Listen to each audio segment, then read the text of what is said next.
Staying consistent is easier than you think. Hello, everybody. My name is Magan Zardina. I work with high-performing Black men to help them gain the confidence to be felt in any room they enter and the confidence to meet their unmet potential. So follow me if you want to meet your future. There are two things that I did to stay consistent. The first is I did not have a long-term goal. What I did is I essentially had a 3-month goal. So for example, one of the things that I'm pretty consistent with now, but wasn't when I first started out, is working out.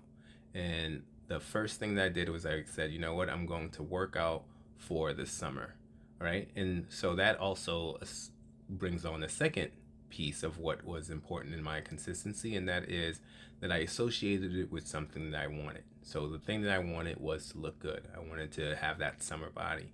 And so what I said is, all right, what I'm going to work towards is that summer body for the summer. So it's just going to be, like a 3-month goal. It's going to be associated with something that I know that's going to give me internal motivation.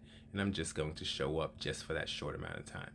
And so what happened is once the summer came and my body was looking a lot better, now I had a new goal. Maybe what am I going to look like next summer? In fact, right before that, for the winter, I was able to do what is called bulking, which is ultimately the ability to continue to work out but also gain more muscle. So you bulk, and then there's some times when you cut. That's what happens during the winter time, because I know the summer is coming, so I cut so I can look more cut and sharper.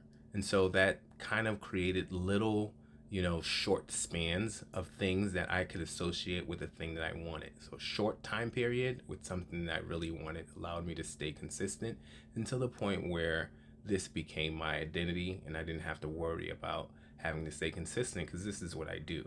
So do a short goal, not a large one. And then the other thing is associated with something you already want. And those are the two things that you can do to stay consistent. Follow for more.